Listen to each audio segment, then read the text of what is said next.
El segundo panel de esta mañana se denomina Escenarios climáticos para el sector agrícola, el cual será liderado y moderado por la señora Claudia Papich. Este segmento contará con una presentación introductoria del doctor Diego Rivera de la Universidad del Desarrollo.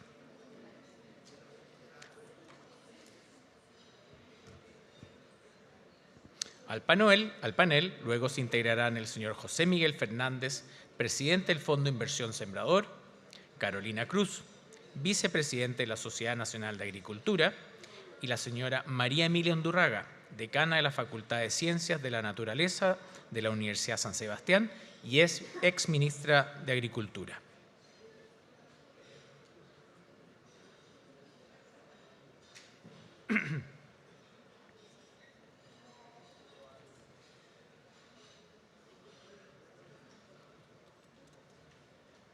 Diego Rivera es ingeniero civil y doctor en Ingeniería Agrícola. Actualmente es profesor titular de Recursos Hídricos en la Universidad del Desarrollo e investigador principal del Grupo de Investigación Agua y Agricultura del Centro de Investigación de Recursos Hídricos para la Agricultura y la Minería. Su investigación explora cómo el agua interactúa con el medio ambiente, la infraestructura, la sociedad y las políticas públicas. Dejamos con ustedes al doctor Diego Rivera.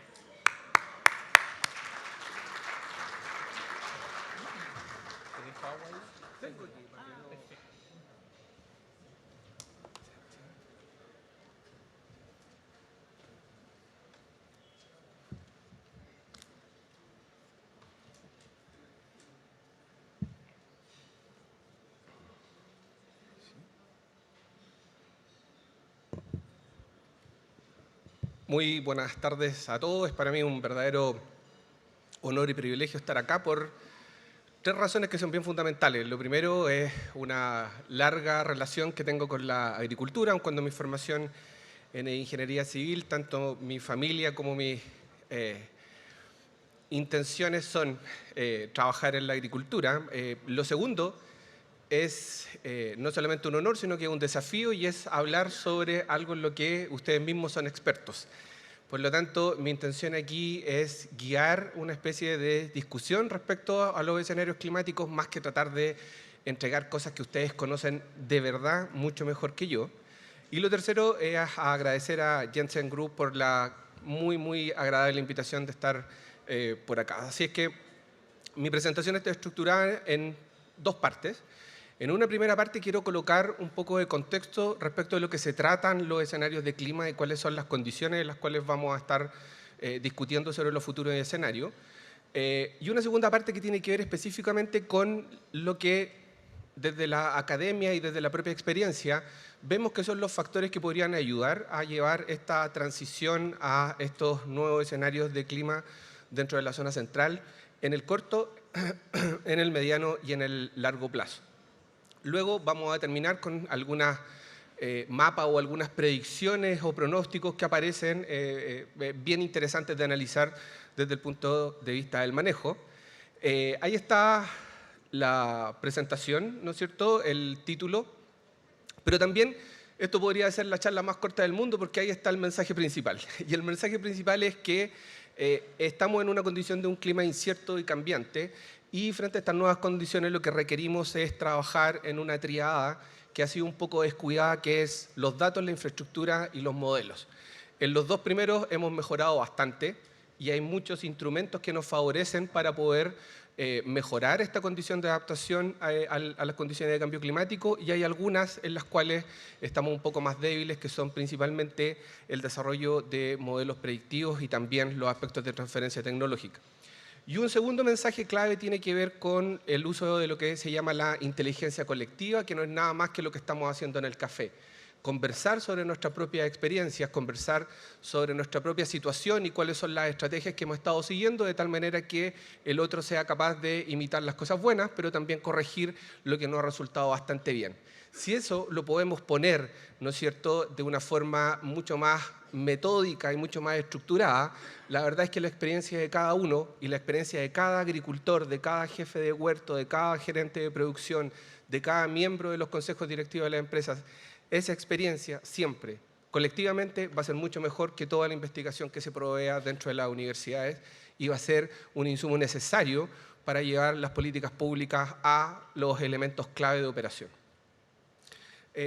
Tengo ahí una serie de logos y eso es porque a todos les tengo que rendir viático, entonces tienen que aparecer en la presentación para que me lo acepten. En cuanto al contexto hidroclimático, hay dos elementos claves que me gustaría considerar. Lo primero tiene que ver con que nosotros vivimos en una zona de alta variabilidad climática y eso es innegable. Una de las zonas de América del Sur que presenta la mayor variabilidad interanual es la zona cercana a Curicó, donde desviaciones de un 50% del promedio hacia arriba o hacia abajo se consideran normales. En esas condiciones inciertas es bien difícil hacer planificación y por lo tanto la información que uno pueda proveer a los agricultores para que ajusten sus condiciones de manejo a esas condiciones de cada uno de los años es determinante. Lo segundo es que en Chile tenemos una condición de alta estacionalidad. Aproximadamente el 85% de la precipitación anual cae durante mayo, junio, julio y agosto y el resto del tiempo no tenemos precipitación. Y el uso de agua, la demanda de agua está en los meses donde no tenemos precipitación. Por lo tanto, el sentido común es la acumulación. Y tenemos la suerte de tener un tremendo almacén natural, que es la cordillera de los Andes, donde a partir de lo que se llama el efecto orográfico, las grandes masas de aire que vienen desde el océano se ven forzadas a subir y dejan en el lado chileno la lluvia y por el lado argentino baja este aire cálido y seco, que está establecido dentro de la zona de Mendoza, por ejemplo, que es donde estaríamos en lados diferentes de la cordillera. Y eso implica que somos muy dependientes de los almacenajes que podamos generar, tanto naturales como artificiales, pero además de eso también somos muy dependientes del momento en el cual ocurren, por ejemplo, los deshielos, o en el momento en que ocurren las crecidas y las magnitudes de las crecidas que están ocurriendo. Por lo tanto, lo que necesitamos en el corto plazo es establecer condiciones de cambio climático dentro del diseño y la operación. Y eso, en términos prácticos, significa mejorar nuestra capacidad de reacción frente a eventos extremos. En algunos casos eso implica colocar 2 o 3 válvulas en sitios estratégicos dentro de nuestros sectores de riego.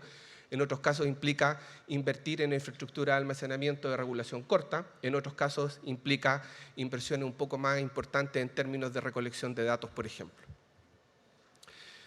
Una de las cosas sobre las cuales el cambio climático nos habla en términos de escenarios tiene que ver con los potenciales efectos que va a tener en la agricultura. Pero aquí hay una condición de realidad, pero también hay una condición que es bien poco capturada, a mi parecer, de manera errónea por la academia, y es la falta de entendimiento de que el mejor control que se tiene dentro de la agricultura ocurre en el huerto a través del manejo agronómico y el manejo agrícola. Por eso es que aproximadamente entre un 60 y un 80% del éxito de cosecha se debe principalmente a las opciones de manejos y no necesariamente al clima que está cambiando. El clima genera un desafío, una condición de borde, pero es en el campo, el casetero, el asesor de riego, el que genera las estrategias que nos permiten seguir produciendo. ¿Dónde está la condición de realidad? Bien simple, tenemos 15 años de sequía y la producción en calidad y cantidad ha tenido mermas, claramente, pero no las que esperábamos. Entonces, yo creo que aquí hay un momento un poco para felicitarnos, me incluyo porque me considero parte del mundo agrícola, de felicitarnos de que hemos mantenido estos altos niveles de producción a pesar de las restricciones climáticas y eso es por el manejo que se produce dentro de los planteles. Cada uno de esos puntos azules que están ahí en la pantalla es una estrategia de riego diferente. Es el mismo cultivo, mismas condiciones climáticas. Entonces, cada punto es una estrategia de riego. Y podemos ver que, a ver si funciona esto. No, no funciona. Pero lo que podemos ver, quizás ahí se alcanza a ver, en el lado derecho, lo que podemos ver es que, por ejemplo, podríamos obtener, en este caso, producciones de maíz cercano a las 14 toneladas, este es un ejercicio académico, de 14 toneladas por hectárea, aplicando 600 milímetros por temporada, o bien podríamos producir exactamente las mismas 14 toneladas con 450 milímetros por hectárea. Eso es una disminución del 25%. Y en este caso la simulación es solamente un cambio en la estrategia de riego. Por ejemplo, pasar de una estrategia de frecuencia fija a una estrategia de cambio en el agua almacenada en el suelo, En otros casos se trata de estrategias que además consideran el riesgo de precipitación. Por lo tanto, en el manejo, nuevamente, dentro del campo y a través de infraestructura que nos permita aprovechar esa información, podemos generar ahorros importantes que nos permitan hacer este offset o dejar de lado un poco la incerteza del clima. Por lo tanto, lo que tenemos en estos momentos es que los nuevos escenarios climáticos nos obligan a considerar algunos otros aspectos que antes no considerábamos con tanto cuidado. Por una parte tenemos los pronósticos del clima, pero los pronósticos del clima no son son necesarios, pero no son suficientes para tener un manejo adecuado de los recursos hídricos en la agricultura. Se necesitan lo que se llaman también los pronósticos de estado. ¿Cómo está mi campo? ¿Cómo está la humedad en el suelo? ¿Cómo estamos? Y aquí me adelanto con un punto importante para mí. ¿Cómo está el estado fenológico de la planta? ¿Qué tan sensible es mi cultivo a las diferentes variaciones en temperatura, humedad relativa y precipitación? Y ahí, estimados agricultores y agricultoras, colegas, los cuadernos de campo, por ejemplo, son un material invaluable en términos de cómo deberíamos avanzar en términos de adaptación y mitigación al cambio climático. Ahí está la historia de su huerto, cómo funciona. Así como cada uno de nuestros hijos conocemos y uno dice, tiene los ojitos un poquito vidriosos, e inmediatamente pensamos que es fiebre y le tomamos la temperatura y generamos alguna medida. El jefe de huerto, en este momento creo yo, es una de las personas clave en términos de lo que vendría a ser la futura adaptación al cambio climático. Pero tener datos y tener modelos no solamente es una cuestión de sofisticación, necesitamos que eso se integre. Entonces, imagine que mañana usted se levanta y tiene un estado, conoce el estado de su huerto, conoce el pronóstico y hay algo que le dice, mire, la verdad es que las probabilidades de que esta condición seca persista por otras semanas son altas. Y está usted en un periodo fenológico complicado porque ya tiene que empezar a llenar fruto. Así que yo le recomiendo que esa agua que tiene ahorrada empiece a colocar la capa que mantengamos la predicción. Pero que lo ayude, lo soporte. Imaginemos un mundo así de lindo. Permítame decirle de que eso sería posible. A estas alturas es muy, muy posible que lo podamos hacer. Pero necesitamos también algunos cambios tecnológicos y necesitamos movernos en algunas partes específicas de conocimiento en los cuales no estamos tan claros. Y una de las cosas, y aquí como le pedí a usted que imaginara y soñara, mi sueño es que en 10 años en Chile tengamos la Red Nacional de Monitoreo Fenológico. Podamos conocer exactamente el estado fenológico y el comportamiento fenológico de todos los cultivos industriales de Chile, porque cuando el cerezo en flor de la plaza se empieza a adelantar, todos sabemos que hay otros cultivos industriales que también se van a adelantar. Tenemos esa información ahí. Todos sabemos, ¿no es cierto? Yo que tengo una alergia tremenda contra los aromos, los conozco rápidamente cuando florecen. Los aromos son un excelente indicador de adelantamiento o atraso en términos de la cantidad de grados días que se han ido acumulando. Tenemos ahí el indicador. Pero eso es conocimiento colectivo que deberíamos generar. En estos 8 minutos ya quiero ir un poco más al detalle en términos de cuáles son estos escenarios que se vienen. Y aquí hay que hacer una separación entre las condiciones de corto, mediano y largo plazo.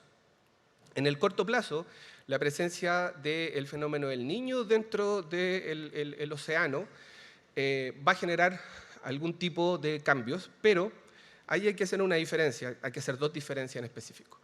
Los que somos un poco más, tenemos más experiencia, por no decir más edad, ¿no es cierto?, nos acordaremos que nos hablaban del año del niño, pero ahora ya no es el año del niño, son las condiciones ahora del niño. Y para que eso ocurra, tiene que haber un acople entre lo que sucede en la atmósfera global y lo que sucede en el mar. Y hasta el momento tenemos un niño que está principalmente en el mar, pero que todavía no se acopla completamente a la atmósfera. Entonces, hay una ventana de oportunidad también ahí. Este acople tiene que ocurrir en el invierno. Y si no ocurre en el invierno, ya pasamos para marzo, pasamos para el otro año. Entonces, esperemos que estas condiciones se mantengan, pero hay algunos elementos que nos dicen que podría mantenerse por un tiempo un poco más largo. Lo segundo es que el Niño genera un cambio importante en términos de precipitación y temperatura.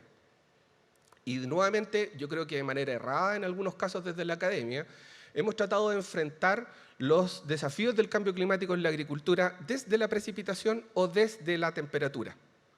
Pero no hemos combinado eso, y el paso siguiente es combinar los efectos de disminución de la precipitación con aumentos de temperatura y el tercer punto, que es las condiciones de manejo. ¿Cómo, cuándo y en qué cantidad tengo que regar y de qué manera y en qué condición voy a generar estas condiciones de riego de tal manera de poder hacer frente a los cambios en la precipitación y los cambios en la temperatura. En el mediano plazo, estamos hablando de 2 o 3 años más, el desarrollo del Niño va a ser determinante, pero por sobre todo necesitamos empezar a gestionar nuestros almacenajes, tanto naturales como artificiales. El almacenaje natural son las aguas subterráneas y la nieve, los artificiales, ¿verdad?, son embalses. Hay una especie de crítica constante respecto del embalse, pero el embalse hay varios tipos de embalse y hay varias formas de embalsar agua, no existe una única forma. Necesitamos embalses, pero también necesitamos hacerlo de manera correcta.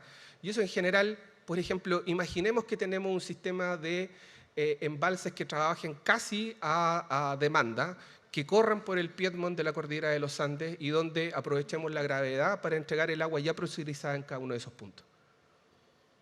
Soñemos, pero yo creo que se puede. Y yo creo que están las condiciones, tanto técnicas como de infraestructura, para poder lograr ese tipo de desarrollo de infraestructura. Me pone nervioso el reloj, pero voy bien a tiempo. A largo plazo, las cosas se hacen cada vez más complicadas y se hacen complicadas por dos cosas. Primero, porque mientras más nos alejamos en el pronóstico, más incierto es el pronóstico. O sea, yo puedo asegurar qué es lo que voy a hacer hoy día en la tarde, difícilmente puedo asegurar qué es lo que voy a hacer de aquí a final de año. No sé qué es lo que va a pasar. Es muy, muy incierto. ¿Tengo idea de lo que pueda pasar? Sí, pero es muy, muy incierto. Pero además tenemos otra cosa, y es que la mayoría de los modelos de adaptación o los modelos de cambio climático consideran un escenario desde hoy al 2050. Esto va a sonar como las frasecitas que hay en los calendarios, ¿no es cierto? Pero el futuro se construye de acciones en el presente. Por lo tanto, necesito no solamente simular qué es lo que podría ocurrir de aquí al año 2050, sino que necesito simular qué es lo que va a ocurrir hoy, mañana, pasado, el próximo año y cómo esos diferentes cambios van a afectar el futuro también más adelante. Y ahí hay una evidencia clara que tiene que ver con cómo hemos seguido produciendo alimentos de altísima calidad y con un volumen suficiente, aun cuando las condiciones se han hecho cada vez más adversas.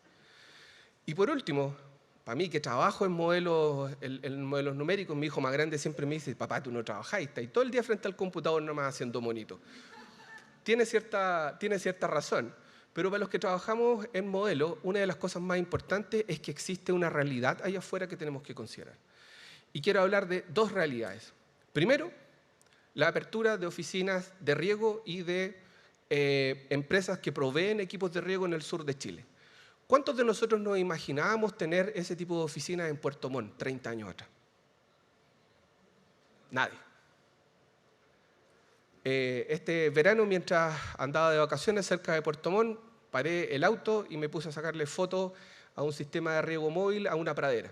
Y mis hijos me dijeron: este caballero está loco, que él anda sacando fotos. ¿Qué tiene de extraño que estén regando pasto? Eso, que estemos regando pasto, ¿no es cierto?, a mitad del verano en circunstancias de antes que no se veía. Entonces, la política pública, los seguros agrícolas, los modelos, las formas en las que manejamos la agricultura no pueden estar desconectadas de esta realidad que está ahí y que se nos adelantó 5 años.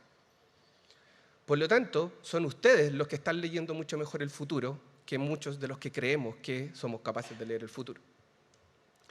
Solamente un par de mapas sobre lo que viene. Es uno de los modelos, aquí lo estoy colocando para que después usted lo pueda mirar, pero esto es uno de los modelos estadísticos que mejor le achuntan al clima en el corto plazo en el mundo. Está dado por la Universidad de Columbia y muestra un aumento interesante en la precipitación para el periodo de primavera. Pero ese aumento interesante en realidad es cuando llueve poco. Entonces, en términos totales, la verdad es que las lluvias que podríamos tener van a estar cercanas a lo normal. Y en el trimestre siguiente, que es cuando más nos acercamos al verano, todavía se ve un aumento sostenido. ¿Dónde deberíamos tener la alerta? En las temperaturas. Por ejemplo, la combinación, imaginémonos que nos pasa esto, y tenemos un noviembre lluvioso y un noviembre cálido, y que justo nos achunta cuando ya cuajaron. Yo estaría comprando inmediatamente, ¿no es cierto?, fungicidas y algún otro tipo de elemento que me permita hacer frente a una potencial condición de infecciones fungosas. Entonces, aquí es donde está el arreglo que tenemos que hacer entre la temperatura y la precipitación. No es una cosa aislada. Y también tenemos que tener en cuenta cuáles son nuestras condiciones de manejo y cuáles son, por ejemplo, nuestras espaldas financieras para copiar cierto tipo de elementos que nos permitan hacer frente a estos riesgos, porque al final del día es un seguro. Si no lo ocupo, ¿no es cierto?, va a quedar para el otro año. Pero no todos podemos hacer eso. Este es un trabajo que iniciamos recién. Aquí Daniela Latoja, que es mi coinvestigadora, es una de las mejores climatólogas de información en Chile. Estamos trabajando específicamente en lo que llamamos los días secos consecutivos. Entonces uno puede decir, bueno, ¿qué tiene que ver los días secos consecutivos? Son importantísimos. Porque los días secos consecutivos es lo que define, por ejemplo, su frecuencia de riego. O si define cuál va a ser su frecuencia de riego si va a trabajar con frecuencia fija. Cada cuántos días va a regar. Y lo que hemos visto es que la cantidad de días secos consecutivos ha tenido un aumento sostenido durante los últimos 30 años y además inician mucho más temprano. Entonces hay zonas que, por ejemplo, están en este lado de acá, hay zonas donde vemos que existe un cambio significativo y ese cambio significativo es tan significativo que implica cambios de, por ejemplo, tener días secos a inicios de noviembre y que no llueva hasta abril, 120 días seguidos sin lluvia. Y en ese caso, cualquier día de lluvia entre medio sirve. Por lo tanto, hemos visto la sequía siempre como el deseo de que llueva, de cuánto va a llover, cuánto vamos a acumular. Lo que nosotros hacemos en nuestro grupo es que hemos enfocado la sequía sobre lo que de verdad pasa, y es que no llueve, y vamos a desarrollar un par de herramientas que nos permitan trabajar con ello. Por último, existe una fuente nacional, dice fin de tiempo, 45 segundos. Existe una fuente nacional de altísima calidad que es la Dirección Meteorológica de Chile y ellos entregan el boletín mensual. Diego Campos, que es uno de los meteorólogos que redacta este boletín, en este momento de hecho está en Chillán hablando sobre extremos climáticos. Han hecho un excelente trabajo en mostrar esta información, pero todavía falta una capa. Y falta una capa de que podamos pasar de esta información climatológica a agroclimatológica y pasar a esto que es la condición de riesgo. O sea, que podamos mencionar y podamos trabajar sobre esa base de pronósticos, cuáles son mis condiciones de vulnerabilidad, cuáles son mis condiciones de exposición y cuál es el riesgo total. Esa capa yo creo que la puede cubrir la academia, pero siempre en estrecha colaboración y co-creación con organismos como, por ejemplo, la ASNA u otros, la Comisión Nacional de Riego o la Dirección General de Agua, donde podamos prever, pero también proveer a los agricultores de herramientas que le permitan hacer frente a las condiciones de riesgo. Eso es mi presentación, pero no quisiera terminar antes de dar un especial saludo al doctor Aldo Montesinos Cula, uno de los mejores climatólogos que ha dado este país, que nos dejó hace un par de semanas, que fue mi mentor y que fue gracias a él en el que estoy acá. Así que para su familia, muchas gracias.